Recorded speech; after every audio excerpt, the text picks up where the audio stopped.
Hey, welcome to the Maxwell Leadership Podcast. Our podcast is committed to you. We want to add value to you with the expectation you will multiply that value to those that look to your influence. Today, I'm super excited. In fact, guys, I'm just going to tell you, pan out, give the other camera angle, because in studio with me today, guys, drum roll, John Maxwell, the founder of Maxwell Podcast, in studio. And why? Because I'm here? No, because I'm here a lot. He's here because our other guest, not really a guest, is Tim Elmore. And many of you on the Maxwell Leadership Podcast, you know Tim Elmore as the author of A New Kind of Diversity, a book that's just come out in the last year. It's killing it. In today's workforce, there are over 5 generations now working in the same environment for the first time in history of mankind. This book is a must-read. Pick it up, A New Kind of Diversity. But that's so last year, Tim. Yes, that's so last year. We have a new generation to talk about. Yes, we do. And today we're going to be talking about The Future Begins with Z. This book comes out next Tuesday. It's not even out yet. But my podcast family, you get a chance to get it today. In fact, if you go to maxwellpodcast.com/Gen Z, that's a mouthful. Yes, it is. maxwellpodcast.com/Gen Z. We'll put that in the show notes. You'll be able to pick up the book. You can go wherever you buy books and we'll do it. But John, Tim, you guys have been working together for over 60 years, I think. Not 60 years. Oh, 70. Maybe 80. I don't know. It's been a long time. Yes. You guys have been working together seriously for 40 plus years on impacting the next generation. So John, you saw Tim when he was the next generation and brought him on. So talk a little bit about Tim and coming along and helping you. Oh my gosh. Well, when Tim came on to help me, the good news is he had great creativity and great enthusiasm, and that's all. Just trust me. Everything else I had to kind of channel, you did. refine, and That's right. work. That's right. But what I love about Tim is he's such a great learner. And you just share with him what he needs to do, and he did it. And Tim had a great heart for young people. And of course, you had the college department for it that's what you asked me to do. And he built it to hundreds and hundreds of kids. And many of them went into full-time ministry, and it was a very effective ministry at all. But Tim, you've always loved the kids. Yeah, I have. And you've always had a heart for them. And when I read your books, I mean, it's kind of obvious your calling and leaning right now is to help people of my generation and even of his generation understand them, because you and I've had this conversation before. I've said, explain it to me, help me understand these kids. I know that they're good kids, but we don't sometimes know how to really utilize them and help them reach their potential. So I'm very excited about the podcast today. Thank you. Me too. I am too. And so you started out, wasn't it? One of your first jobs coming out of college was working alongside John Maxwell. Yeah, right after graduation. With the next generation. It wasn't Generation Z like we're talking about today, but it was the next generation. Yeah. In fact, way back then, it was the late baby boomers, which is our generation. And they were still coming through. And they were a little different than the older folks. Yeah. In fact, the term generation gap was coined when the boomers were growing up in the 60s. Yes. And the kids today, what's going on? But then we saw the Xers come through in the late 80s, and then the millennials come through after the turn of the century. And now it's Gen Z, the new employee that so many supervisors know are full of potential, but they go, I just don't get them. And so I don't know if you know this, but ResumeBuilder.com did a survey nationwide. They said 3 out of 4 managers say Gen Z is the toughest generation to manage. Wow.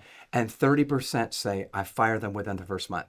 Oh my goodness. And I'm thinking, that's not a way forward. Even if I understand why you did, that's not a way forward. Yeah. So we've got to figure out how to lead them. So we've written a book. John gave you your first opportunity to do to work with the next generation. So has John got royalties on this book?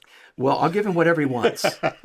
Trust me. There are no royalties on this book. The only thing I've been mentoring him all these years, the only thing I've not been able to do is to get Tim to quit being so tight. Oh gosh. Dear God. I mean, the man is, he just squeezes that dollar. I've never seen anything. That's so funny. So Tim, John, both of you get asked this question a lot. And so everyone's trying to figure out Generation Z. Yeah, right. They're trying to go, okay, what do we do? In this book, absolutely, I've got my copy right here. It already gives us insight into Gen Z. But what does a leader expect to get from this book? Okay. Well, what I did was I did a lot of data collection, and I found out there were 9 specific areas that managers said, I'm struggling with interviewing them because they're asking for a lot. And you go, you've not been working 20 years, Josh. So onboarding, interviewing, how to inspire them, how to motivate, how to retain them. Sure. A lot of times they leave within a year and a half or 2 years. So I took the 9 biggest areas and I offer a strategy. But what I try to do in this book is I try to be not a translator, but an interpreter. When we go overseas, you know the difference, don't you? Oh, translator gives you word for word in their tongue out there in the audience. An interpreter goes, I heard what you just said. I know what you meant. And what they're going to need to hear is this. I try to be an interpreter for them to really get Gen Z. Oh. So do you mind if I tell a quick story that illustrates this? I have fallen in love with Gen Z. My focus groups, I did quantitative data. I surveyed 2014, and then I did focus groups from California to Georgia. Colin Webb is such a great example of what's happening today. Yeah. So Colin graduated from right here in Gwinnett County, and he was a smart kid. He got an invitation to go to MIT. So I did not get an invitation to go to MIT. He graduates with honors, so he has a number of job offers when he gets done. He decides to move to Detroit to work for one of the big 3, General Motors. So he goes to work in the smart car division because he's a smart kid. But immediately, this young man goes, oh, we can improve things here. And, GM's a great company, but they're kind of old school, Yeah. So Colin goes, man, we need to improve professional development. He comes up with a plan. We need to improve that system and this process. And so he takes the ideas to his supervisor, but his supervisor just shuts him down. I didn't pay you to come up with a new idea. Keep your nose to the grindstone. You get to work. So Colin says, yes, sir. He's very respectful. I got to tell you, he's a good man. But even at 22, he thought, these are good ideas. So get this. He emails the CEO of General Motors, wow. Mary Barra. Dear Mary, I got some ideas. She gets back to him. She replies back and says, these are really good ideas. Wow. She says, let me take them to my executive team. True story. She takes them to the executive team. They all agree. These are good ideas. These would make us better. But as you can imagine, by the time they make it down the org chart to the middle manager where things get stuck, they died on the vine. Colin was told by his supervisor again, just do your work. You have to be around here 8 years before you get to lead anything. Wow. So, end of the story, before the year's out, Colin left. He didn't want to, but he left. He has since then, in his 20s, started 3 companies. Just sold one of them. He's not doing quite well. And he's the one I just told you about before the recording. He came up with this robotic thing that's, you're able to do things across the country with an avatar. You tell me that he's controlling a robot in San Francisco. Yeah, here in Georgia. From Atlanta or Tampa, wherever you want to be. But I'm thinking to myself, this is a picture of a Gen Zer that started. They're so different, the managers don't get them. So they shut them down because it's not the way we do things here. Mm-hmm. And then he goes off and does something extraordinary. GM didn't have to lose that guy, but they did. So I'm wanting to stop that departure if we can and say, you don't have to leave. You can stay right here. But I think established companies are going to need to offer zones that are like startups. Yeah. That feel like startups. So we can talk more. So I want to ask you and John this question. What is it that hiring managers and employers can't seem to understand? Yeah. Well, if I just gave one answer to that question, I think there's a lot that we don't. There's a lot I didn't get until I held these focus groups and I began to discover some myths that I bought into about 23-year-olds. But here's the biggest one. It's chapter 1. I call it the Peter Pan paradox. So you remember the Peter Pan story, right? Mm-hmm. The Disney came up with a movie. So if you remember the character Peter Pan, he's this winsome character that can fly into London. We're not sure quite how he does that. Sprinkles pixie dust and everything, and wonderful magical things happen. The other side of the same coin is he wanted to live in Neverland, where kids never had to really grow up. So here's what I'm seeing in the workplace. The age of authority seems to be going down, but the age of maturity seems to be going up. So they're coming in with authority, not from a badge, but they know stuff about AI. 1 out of 8 Gen Zers has monetized social media. And 20% of those 1 out of 8, it's a full-time job. They're on the couch with a phone and a bag of Cheetos, and they're making 6 digits. I don't know how to do that. Wow. So, but you know what I'm thinking? You taught me this. I got to keep learning. Yeah, what are they doing? What do they know? But see, I can get frustrated that they know so much. I can also get frustrated that their social and emotional skills, their interpersonal, their soft skills, may be so low. So I've told you this before, Mark, on another podcast. I cannot count the number of employers and college deans that have said to me, 26 is the new 18. Wow. Yeah. what we once expected at 18. You're a man now. Let's be responsible. Let's be responsible. So you can see why an average manager go, I can't do this, but we have to. They're going to be the future, and we got to figure this out. Yeah. So. Well, everything is different. Yeah. But what I remember in my talking into the business corporate world, in my time, they were asking about millennials. Yes, that's right. How do we manage millennials? And one of the things I said, and again, this book is going to be so important for you, because what Tim does is he really does interpret and help us understand. And if you don't understand, if you're not aware, you can't fix what you're not aware of. Yeah, that's true. Yeah. So you help us become very aware of it, and I think that is very essential what you're doing.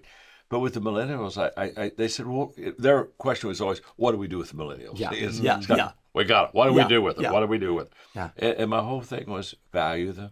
Yeah, that's right. Just because here's what I know: if I don't value you, I won't invest in you. Yeah. Yeah. And so it begins with the fact that I think the best thing as leaders we could do is right now, we don't understand them, but if we value them, we'll get to the place where we can understand them. Yeah, I agree. But if you devalue them, good luck. Good luck. You're Yeah. never going to. John, one of the things I love about you, your principles that you've taught, and I learned them when I was 23 years old. Sure. Before I went on staff, I came to one of your seminars. I thought, I've never heard this before.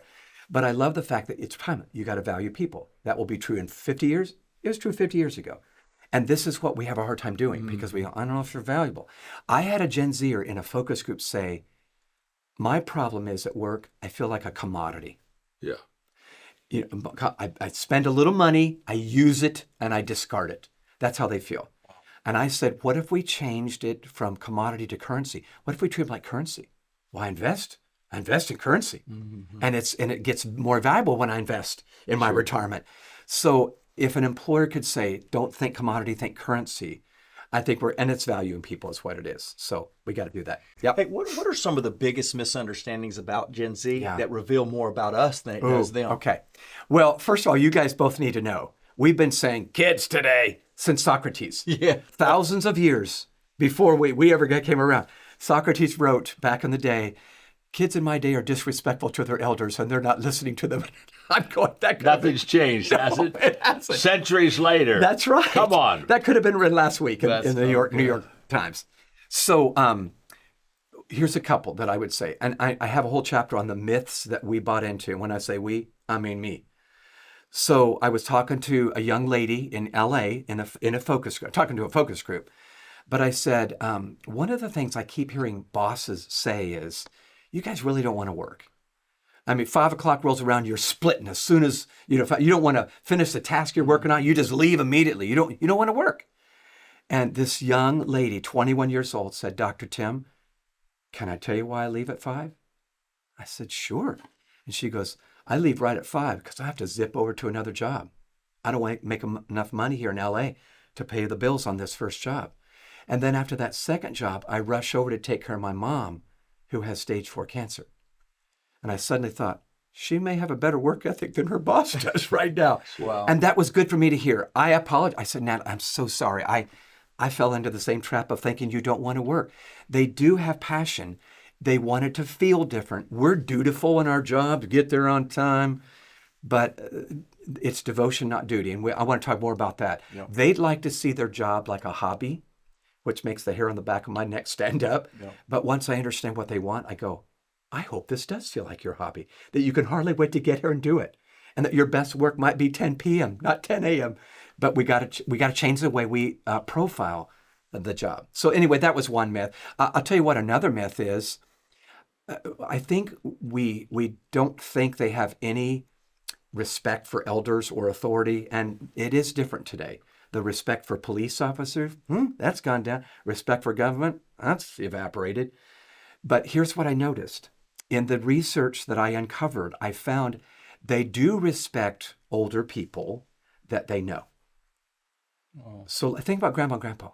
Oh my gosh, my kids with Mimi and Papa, they'll listen to Mimi and Papa before they listen to Mom and Dad. Yeah. So I think it's relationship is key. If an employer or a supervisor or manager can just build a connection and influence them through the bridge you build, not the badge you wear. That's what I keep saying, bridge. I was just this morning at the Mercedes-Benz talking to the Atlanta Falcons staff, and I said, bridge, not a badge, bridge, not a badge. But we approach leadership like gatekeepers without even trying, meaning I'm the gatekeeper of all power and budget and, blah, blah, blah, blah, blah. I have to say it with that voice, blah, blah, blah. They say, don't be a gatekeeper, be a guide. Would you be a guide and walk me up the mountain and give me the tools I need? So it's more like a coach than a commander. But I have to change. But John, you've taught this, relationship-driven leadership. You taught that decades ago. Yeah, and the problem, Tim, is when you talk about the guy that said you leave at 5 o'clock, Yeah. and give that illustration. What we as older generation leaders need to do is we need to go from assumptions to questions. Yeah, that's right. Yeah. See, when I'm watching you do that, I'm just assuming you want to get out of here at 5 o'clock. Yeah.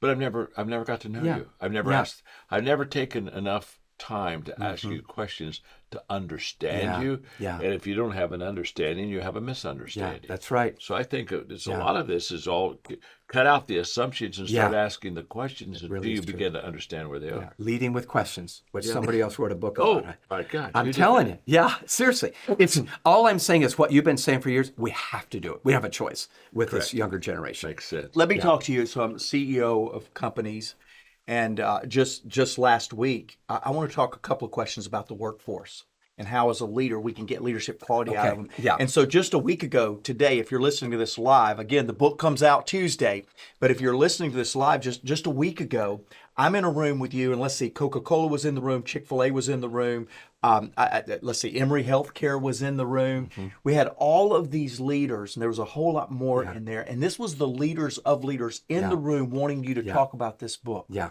And I think that's because we're all trying to figure out how to be effective because we see this transition happening. So here's what I want to know. What leadership skills do you think that is in Gen Z that we need to begin looking for and begin developing in them? Good question. That's about a 1 hour question. I'll try to do it in 3 minutes here. Well, one, I believe they have intuition on the future. I think every young generation sees what's ahead better than the older generations do. I have more experience in the 20th century than I do in the 21st century. So do you, you know? Sure. So their intuition. I would make sure and include a Gen Z or 2 or 3 in planning meetings because I need to have crystallized intelligence. Here's what we've learned from the past, but I need fluid intelligence from the Gen Zers. But another thing I need to understand, Mark, that makes me help lead them better.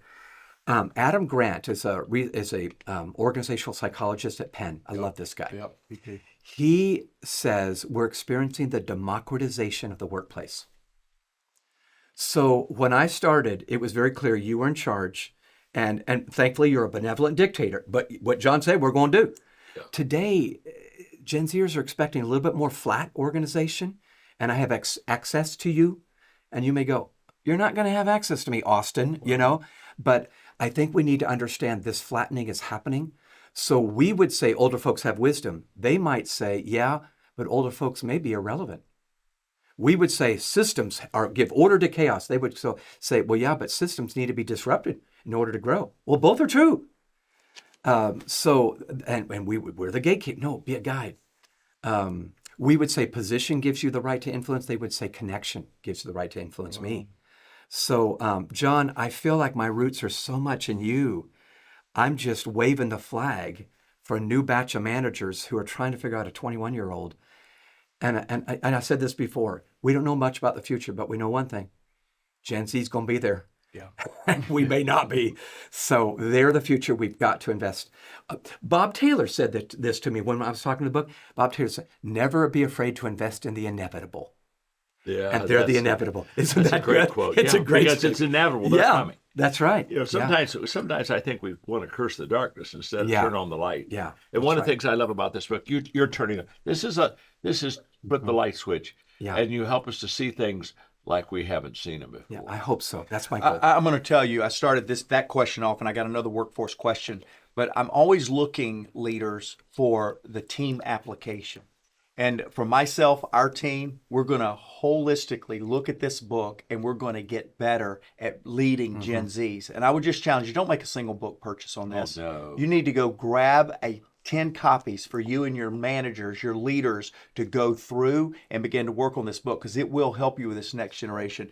You know, they've got the reputation, Gen Zers has got the reputation of job hoppers. Yeah. They want to do something else. They get Yeah. distracted easy. Oh, we can't keep them. Don't invest in them too much because they'll be gone soon. Yeah. What can we do in this idea of retaining Gen Zers Yeah. on the team?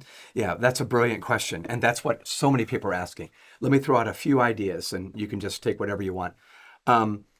You're absolutely right. The corporate ladder has become the corporate lily pad. They're hopping around and they don't care about Love that climbing around. statement. Yeah, it's true. And so that means we have a gig economy. So how do we keep them at this gig and not look like there's greener grass somewhere else? So one I mentioned earlier, Mark, I think it would be brilliant for established organizations to create an internal gig economy, meaning I've got an entrepreneurial zone over here. And as the boss, I say, here's 2 problems that we need to solve this year. I'm putting Gen Zers on it. I'm putting other creatives on it. We might need an Xer who's got some creative juices flowing so that we don't go wacko in there.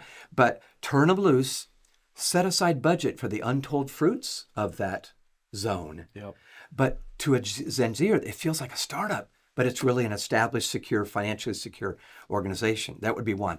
Another one is if we can offer flexibility and autonomy, we're going to keep them longer.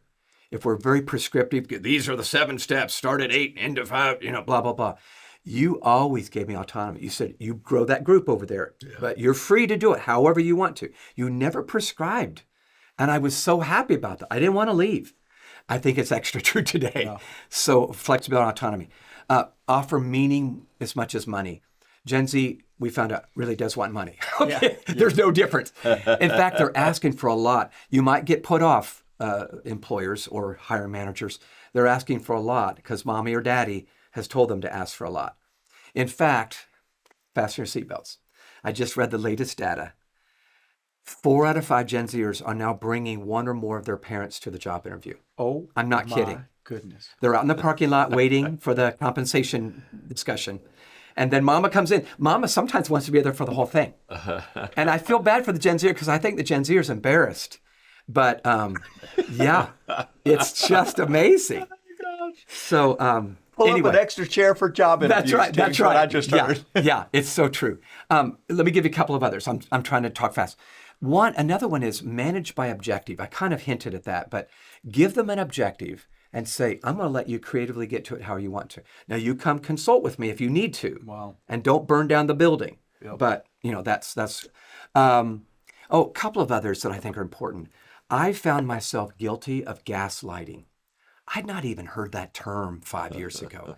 But when we gaslight, one application is we unwittingly make them feel stupid for not knowing something. They're afraid to raise their hand and say, what's P&L? Because people are going to laugh at me. So they don't ask, and they don't know. So I've learned to say, oh my gosh, I didn't know what P&L was when I was your age. Let me explain it to you. So stop making them feel stupid for not knowing. Here, I keep interrupting myself here. I do that really well. Here's what I've noticed. Many of them have not worked a full-time job until they're done with college. Because mom and dad said, focus on academics, don't do anything else. Well, working jobs in high school was the greatest gift I could have done. I learned a few things before I got to you. Sure. And so I was at least able to show up and look you in the eye and do.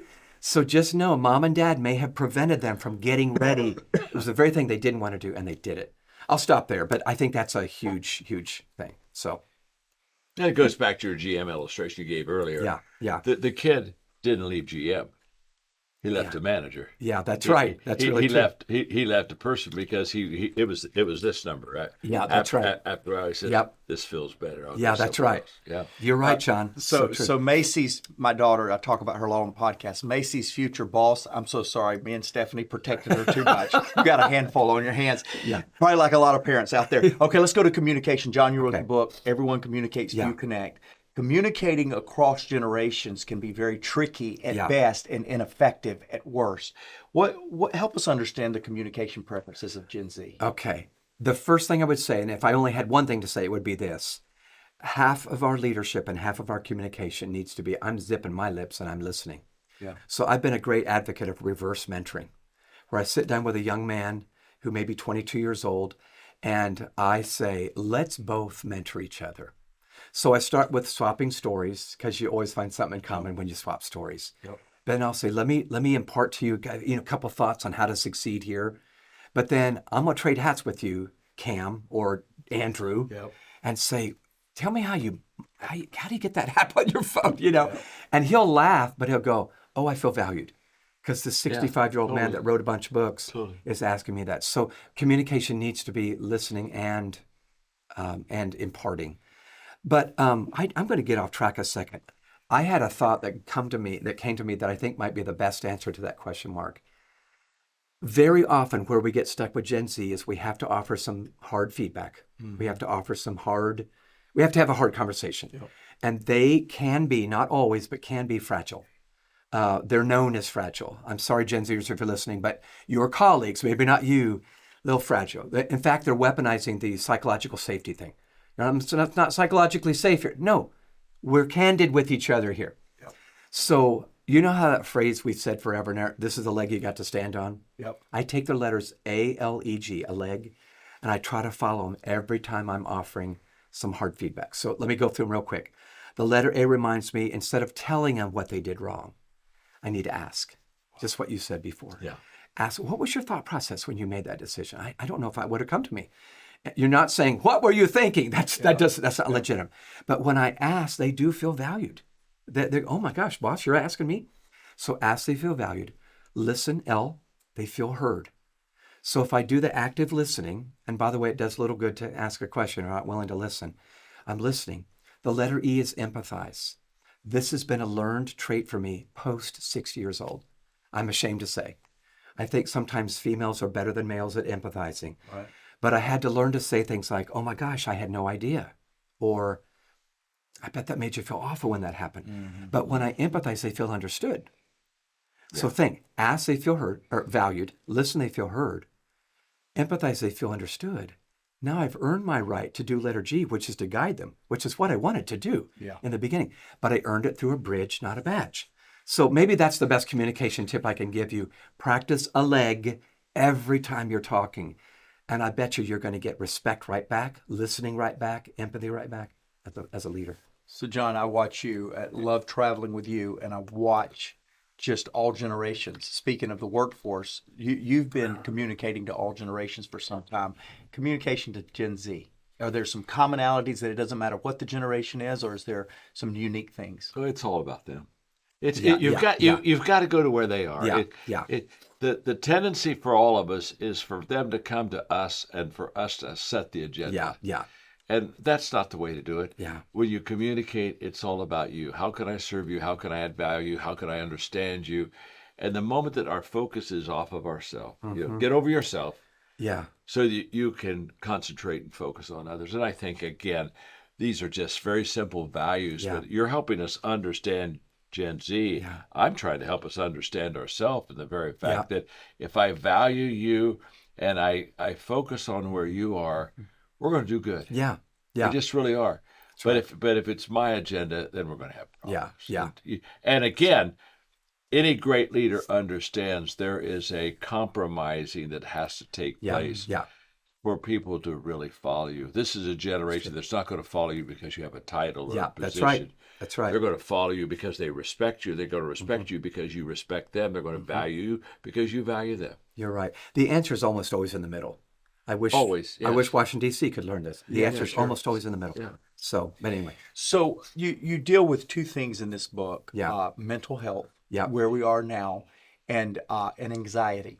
And I am the father of a Gen Zer. Yeah. I have Gen Zers on our team. Yeah. And I don't think I've ever seen anxiety impact kids like they are now. Just wither. There's no muscle on difficult things, and it all resorts to anxiety. Yeah. And you talked about a safe place and a safe environment. I'd love for you to talk just a little bit about, give us some advice on trying to serve these kids when anxiety comes into play. Yeah. What do we do here? I know, again, the book covers it, but give us a little bit more. I'll give you a little snippet from the book. So there's an entire chapter on their mental health. It might be important for listeners to hear that the American Psychological Association says the average young person today, teenager, has the same level of anxiety as a psychiatric patient did in the 1950s. That's ridiculous. They're overwhelmed with 10,000 incoming messages, billboards, social media, you name it. So I think they're overwhelmed. I don't think I know. 94% of college students say I'm absolutely overwhelmed. So part of it is, and I'm thinking of your sweet daughter. Yep. She manages it pretty well, but I could see her. I was a little anxious here, Yep. at this college. So know that first. I think all of us got ambushed by the smartphone. I don't think we realized what it would do to their mental health. I love the phrase, when our phones had leashes, we were free. Now our phones are free. We have leashes. That's such a great statement. It is. So I would say 4 quick words. If you're an employer or a parent, for instance, talk about margin in their day. Is it so noisy and cluttered that they have no margin for just being bored and thinking and processing? So margin in the day, maybe even in the middle. I actually started scheduling interruption time in my day, not knowing when it would come. Yep. But I know I'm going to interrupt, So they need to schedule for margin. Another one is movement. They're a very sedentary generation. They're sitting at a computer or a video game or whatever. So they need to get up off their bottoms and move. And maybe bosses can say, well, I'll tell you what, growing leaders say, I see a group walking around the building 3 times every day, midday. Just move. Get the endorphins flowing, and your mental health's going to be a little bit better. That's a simple step. It's free of charge, which is really good for me. That's why you love it so much. That's why I love it. That's That's right. Another one is mindfulness. I think it'd be great if in Lunch and Learn sometime we teach them mindfulness. Now that sounds like a weird new age term. In Scripture, that's meditation. Right. It's focusing your mind. Don't multitask, monotask. Focus, and breathe. And then the last one is management. I think bosses may need to help a Gen Zer manage their mental health, and part of that might be meds. My kids both came up from an upper middle class home, 2 parents, lots of good clothes. They both have taken some meds for mental health. And at first I felt horrible, but then I realized this is kind of what we're dealing with today. Wow. So anyway, that would be my quick answer there. I want to get both inside both of your heads for just a moment. Now, I've got a question I want to wrap with. Okay. But I want you guys just to give me one strategy on how to lead Gen Zs. And now, John, I'm going to start with you, and let me tell you why. Just a week ago, I'm watching you with a very affluent, very influential man in our life, a friend of ours, and his 16-year-old son. Yes. And you sit down with a kid that we had a rain delay in golf. Okay. But tell me this right here. We had a better game of golf than if we'd stepped on the course, right, John? And that's because I watched you captivate the heart, the mind, and the imagination of a 16-year-old kid that as soon as he left, his dad told me, he says, I got to Google that guy because that guy's incredible. And you profoundly impacted him. So I'm going to ask you one kind of almost ending question. Sure. Then I got one more question. Okay. John, what strategy do you use at 78 years young to connect with a 16-year-old, so much so that when he left, all he wanted to do is Google and find out how to get more access to you? Well, it begins with caring for people. People don't care how much you know until you know how much you care. He's 16, I'm 78. Yeah. I mean, there's a huge gap, age-wise, interest-wise, culture-wise. There's a huge gap. You got to go to him. Mm-hmm. And if you notice, we talked about his golf game first because he's a terrific golfer. Yeah. Terrific. Tell me a couple stories. Told me a couple stories. Now we're connecting with him. And now I can start to begin to talk to him. I remember I took out my iPhone and I shared with him. I said, here's how when somebody says something good that's worth remembering, I put it in my note file and I'm showing, hand it over there, and he's over there. He's saying, but it's all about him. It was letting him know that I valued him, that I cared about him, that I was interested in him. I wanted to learn from him. And it goes back to Maya, who said, people they'll forget what you say, but they'll never forget how you made them feel. That's exactly right. Maya Angelou. And we worked on how to make Jack feel good. And he felt good about himself. Yeah. But you know why he felt good about himself? I felt good about him. In fact, if you'll remember the conversation, during the latter part of the conversation, after we had an hour probably together, I told his dad, I said, you got a great kid here. Yeah. You got a great kid. And what I tell him, you got a great dad. And just affirming and valuing them where they were, is just what we should do. But it's all about Jack. It's all about I'm 78. I'm going to die. Yeah. Jack's got his whole life in front That's of him. right. Let's invest in him, not an old man. So But you got it though. My That's promise to you, for those of you watching YouTube and seeing the eye candy today, I have. I'm holding up the book, haven't found it yet. and I will tell you this, Tim. You give us all kind of strategies on how to connect. But can you pull out one for me? You got a ton in here, but can you pull out one how you connect? Just one. good. Okay. It's hard, isn't it? Yeah, it is. Because there's so many. The It book is. is so full of good stuff. Well, I really believe that Generation Z has made me a better leader, but I had to let them. My favorite quote in the book, John, I was telling you this before we started here. My friend Teresa said, Generation Z is the sandpaper on my leadership I did not know I needed. Yeah, she was at Book of the Week. Yeah. And I thought, this is so true. They're polishing me up, but I got to stop getting frustrated and become fascinated. Yep. That's what I got to do. So I'll answer with one thing, but two quick stories, one failure, one success.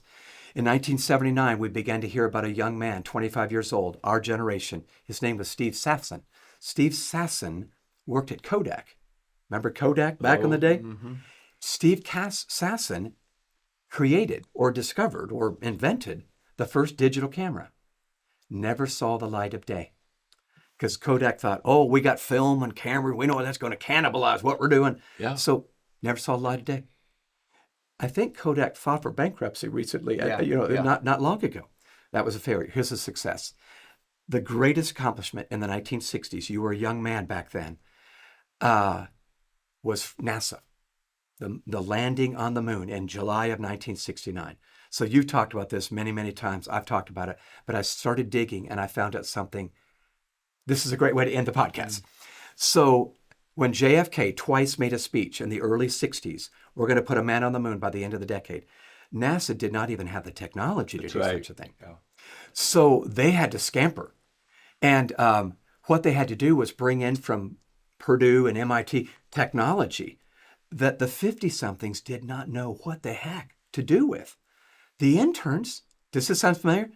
So I use that at MIT, I'll show you. So they started putting 20-somethings in charge of helping them learn about this new tech that was needed to accomplish this huge goal. So here's the data. We eventually, put Neil Armstrong and Buzz Aldrin on the moon. The average age of the operator at Control Center, 27 years old. Oh, my goodness. I figured it would have been 58. Me Sure. too. Some veteran. Yeah, that's right. Some veteran that's been around forever, 27 years old. In fact, the young man that said go, not no, that had everybody pull the triggers on 9 stations, Jack Garman, 23 years old, 1 year out of college. They trusted him. You tell us when to pull the trigger, Jack, because you know this stuff really well. Yeah. The older generations were called sim soups, simulator supervisors. They were the mentors who had been around for 15, 20 years. I get teary just thinking about this because I think this is what we got to do. Yeah. We need to be the supervisors, but say, go Jack, go Josh, go Jack, put us on the moon. And the young guys, I just heard, this is on a podcast, you can listen to it. They're now 80 some years old, but they said, we didn't know what we didn't know. And we actually thought this is what everybody does, graduate college and do something that's really powerful. Little did they know we graduate and do something really meaningless sometimes. But I thought to myself, NASA, you showed us the way. The older generation took their role. They're not irrelevant. They're mentors. And then the young gen comes in and puts a man on the moon. Let's do it again. Let's do it again. Isn't that beautiful? Huh? Oh, my gosh. Hey, congratulations. I'm telling you. I'm making him sign this book for me as soon as we're done here. So, but again, one more time, you have put out a book that is so helpful to people, so practical. What I love about your books, what I love about your teaching, Tim, is when they hear you or when they read you, they know what to do. Yeah, good. Well, same with you. I learned from you, John. Let's just face it. You've written 6 billion books, and I've written a few, but thank you for paving the way. I mean that. You paved the way to help me put my thoughts in print, and you got stock in everything I do. You make me so proud. Thank you. Yeah. Podcast family, podcast listeners, viewers. What an incredible podcast. I'll leave you with 2 application points because that is my goal every single week is get you to do something. The first one's not going to cost you anything except some influence. And I want to challenge you to get this podcast in the hand of a Gen Zer. Yes. Let them know that there are 3 guys, 3 leaders that are leading big things that believe in Gen Z. So get it out there. Get the podcast out to a Gen Zer and let them know that we believe in them. The second thing is absolutely get your wallet out. I want you ordering this book, but not 1, not 5. I want you ordering 10 of these books, and let's get more effective in how we connect with Gen Z. Tim, John Maxwell, thank you guys both for being here. It's fun. Podcast listeners, we'll see you again next week. Everyone deserves to be led well.